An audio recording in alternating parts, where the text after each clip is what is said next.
Ingabo za Isiraheli zagabye ibitero simusiga muri Gaza bigamije guhashya abarwanyi b'umutwe wa Hamas banze kurekura imbohe zose z'abanya-Isiraheli wasigaranye.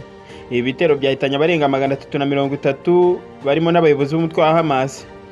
Uyu mutwe wa Hamas ufite imbohe z'abanya-Isiraheli zafashwe nyuma y'igitero cyo kuwa 7 Ukwakira muri 2023 cyasize abarenga 1200 bishwe muri Isiraheli, abandi 251 batwarwa bunyago n'umutwe wa Hamas. Muri Mutarama 2025 habayeho agahenge hagati ya Isiraheli na Hamas, maze Isiraheli irekura imfungwa z'abanya-Palestina mu gihe Hamas nayo yatangiye gutanga bake mu mbohe yari yarafashe.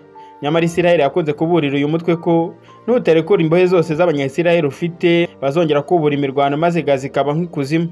BBC yanditse ko mu ijoro ryo kuwa 17 Werurwe 2025 indege zirenga 20 z'intambara za Isiraheli zazengurukaga mu kirere cy'umujyi wa Gaza n'imijyi ya Rafa na Khan Yunus zirasa ibisasu byinshi hari abayobozi n'abarwanyi b'umutwe wa Hamas.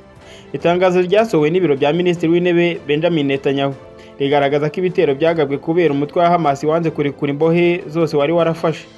Ati ibi bibaye nyuma y'uko Hamas ikomeje kwanga kurekura imbohe zacu no kwanga ibyifuzo wagejejweho na Witkoff, intumwa ya perezida wa Amerika hamwe n'abahuza.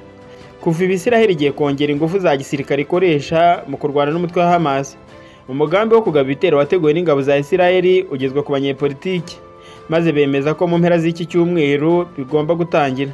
Ibitero byagabwe n'ingabo za Isiraheli bivuga ko byaguyemo bamwe mu bayobozi b'urwego rwo hejuru muri uyu mutwe wa Hamas. Minisiteri y'ubuzima muri Gaza yatangaje ko ibitero bishya byahitanye abarenga 330 n'abandi benshi barakomereka bikomeye.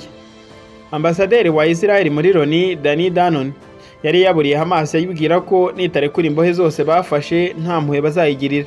Umutwe wa Hamas niwigeze utangaza ko ubuye imirwano ahubwo washinje Isiraheli kurenga ku masezerano y'agahenge, itabaza abahuza n'umuryango w'abibumbye ngo bagire icyo babikoraho.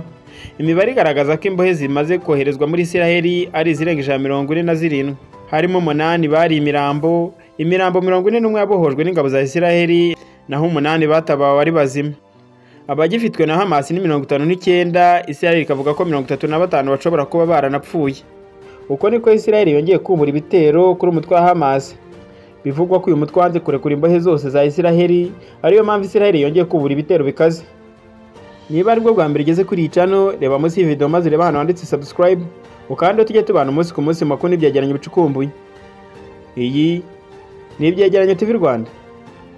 Nge ndi Theogene.